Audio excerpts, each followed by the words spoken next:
So this is the question.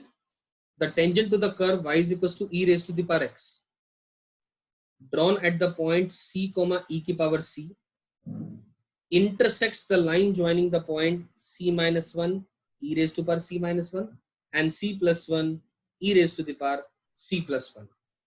ठीक है, तो ठीक है, इस बारे में बात करते हैं. पहले सबसे पहला काम, और ये चारों ऑप्शन दे रखे, तो सबसे पहला काम y equals to e raise to the power x का ग्राफ बना लेते हैं.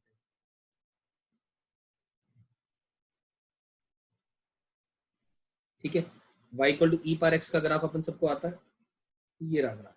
ठीक है ना, this is the graph of y equal to e की पावर x. अब क्वेश्चन में क्या कहा गया, and this point is 0,0 and this point is 0,1. Question में क्या गया, tangent drawn at the point c comma e raise to the power c. ठीक है, लेट अस से ये कोई एक पॉइंट ले लिया हमने, इस पॉइंट पर बात कर रहे हैं हम, ये वाला पॉइंट है, this point is c comma e raise to the power c. ठीक है, दिस पॉइंट इज, मैं इसको मार्क कर दे रहा हूँ, c comma e raise to the power c. ठीक है, the tangent drawn at this point intersects the line joining these two points. अब ये एक पॉइंट है और ये एक पॉइंट है, यहाँ पर एब्सिसा यानी एक्स कोऑर्डिनेट c है, यहाँ पर c माइनस 1 है और यहाँ पर c प्लस 1 है. एक आगे है 1 यूनिट और एक पीछे है इस गिवन एब्सिसा से. तो ठीक है, उन पॉइंट्स को लेट अस से मैं इस पॉइंट को नाम दे देता हूं b, और एक पॉइंट पीछे ले लिया इससे और एक पॉइंट इससे आगे ले लिया. ठीक है, और इन दोनों का पॉइंट का नामकरण कर देते हैं, इसको a नाम दे देते हैं और इसको c नाम दे देते हैं. यानी c का जो कोऑर्डिनेट है वो मैं लिख दे रहा हूं. c का कोऑर्डिनेट क्या माने, अपन मान लेते हैं c plus 1 comma e raise to the power c plus 1, और a का जो कोऑर्डिनेट है हम मान सकते हैं c minus 1 comma e raise to the power c minus 1. ठीक है, अब हमसे क्वेश्चन ने कहा कि यहां पर तो एक टेंजेंट बनाई गई इस b पॉइंट पर. ठीक है, ऐसा कुछ टेंजेंट बनाई गई, ये कुछ टेंजेंट बनाई गई b पॉइंट पर, और a और c को भी यूज करके एक टेंजेंट बनाई गई, और a और c को भी यूज करके एक टेंजेंट बनाएगी. The tangent to the curve drawn at this point, मतलब b पॉइंट पर जो टेंजेंट बनी इंटरसेक्ट करती है, किसको इंटरसेक्ट करती है, the line joining a and b. ये a पॉइंट है और ये b पॉइंट है. कहां पर, अब ab को मैं ज्वाइन तो कर दूं, ये रहा, मैंने ab को ज्वाइन तो कर दिया. ठीक है, अब सवाल उठता है, ये जो ab को ac को, सॉरी a और c, this point is c, this point is c and this point is b. Correct. अब मैंने a और c को ज्वाइन तो कर दिया, लेकिन अब हमसे पूछा गया है ये AC वाली लाइन को अगर मैं एक्सटेंड करूंगा तो वो टेंजेंट को कहां काटेगी, और इसके कोरस्पॉन्डिंग 4 ऑप्शन दिए गए हैं कि x इक्वल टू c के लेफ्ट में, x इक्वल टू c के राइट में, कभी भी नहीं, या फिर at all points. This is the given question to us. तो हम देख करके ग्राफ नहीं बना सकते यहाँ पर, क्योंकि हो सकता है मैंने 1 यूनिट जो लिया है पीछे, ये 1 यूनिट ना हो. इतना अंदाजा या अप्रोक्सीमेशन हमारी सही हो ऐसा कोई जरूरी नहीं है. तो ये तो हमें कैलकुलेट फिगर आउट ही करना पड़ेगा कि वो x इक्वल टू c के हो सकता है इधर की तरफ काट रही हो सकता है इधर की तरफ काट रही हो, और काट रही है कि नहीं काट रही है हमें देखना पड़ेगा सारा का सारा. ठीक है, ये तो तय है कि जो अगर मैं स्लोप की बात करूं, तो स्लोप का सारा खेल आएगा यहाँ पर. ठीक है ना, स्लोप. तो अगर मैं e raise to the power x का डेरिवेटिव करूं, d बाई डी एक्स करूं, तो वो भी e raise to the power x ही आता है. तो इसका मतलब अगर मैं स्लोप एट b की बात करूं, वो तो e raise to the power c ही आ जाएगी, स्लोप एट b की बात करूं. ठीक है ना, तो अब मुझे किसकी बात करनी है, स्लोप ऑफ c की बात करनी है, स्लोप ऑफ ac, यानी और m बेस ac. अब हमें पता है वो क्या होता है, y2 minus y1 upon x2 minus x1. ठीक है ना, अब कौन सी स्लोप बढ़ती स्लोप है, घटती स्लोप है, डिपेंडिंग ऑन उसके बेस पे ही हम कंक्लूजन निकाल पाएंगे कि दोनों ग्राफ आपस में सी के आगे काट रहे हैं कि पीछे काट रहे हैं। ये तो तय के काटेंगे वो, क्योंकि दोनों स्लोप्स पैरेलल नहीं आएंगी।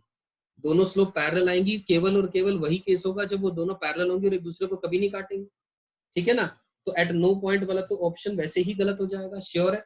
एट ऑल पॉइंट्स भी कंफर्म है गलत हो जाएगी, क्योंकि दोनों लाइनें डिस्टिंक्ट है, अलग अलग है दोनों की दोनों, ये भी गलत हो गई बात। तो ए और बी ऑप्शन 50-50 ऑप्शन यूज करना है अपने को बेसिकली, ठीक है ना।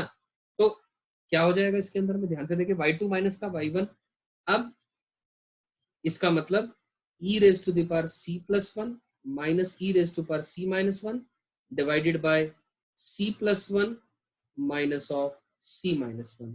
अगर मैं इसको सिंप्लीफाई करूंगा, तो दोस्तों यहां से जो वैल्यू आ जाएगी वो आ जाएगी e raise to the power c minus 1 into E square minus का 1 डिवाइडेड बाय 2, ठीक है ना।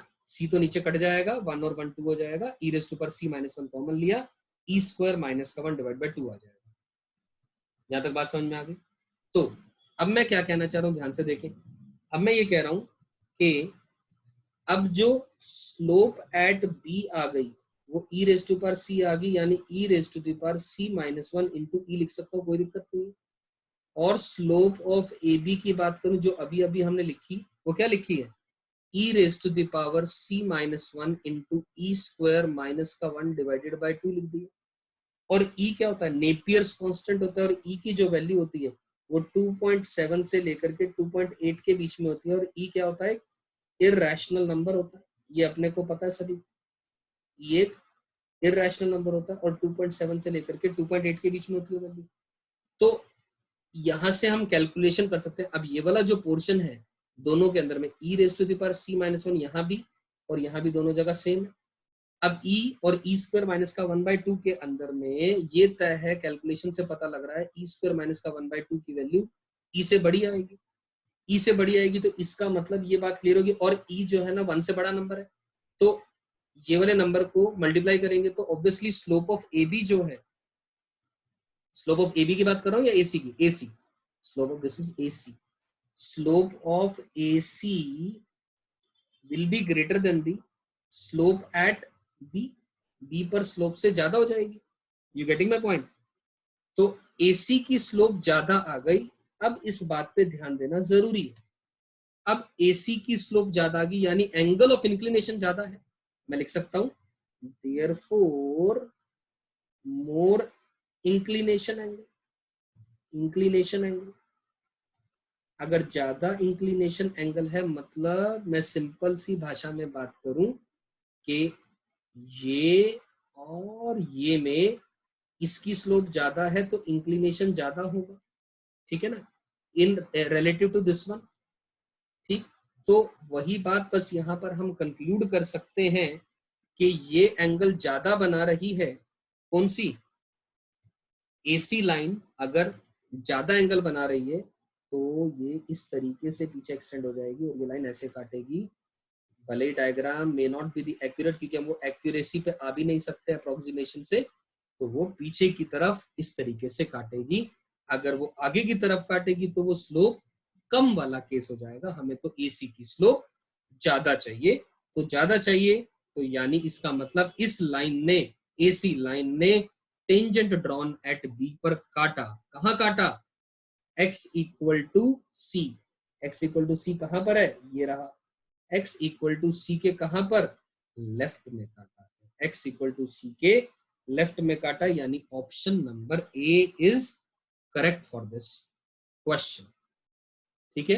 तो इसमें हमने रेट चेंज बेसिकली देखा, एंगल ऑफ इंक्लिनेशन देखा, स्लोप्स का खेल देखा बेसिकली इस सवाल के अंदर।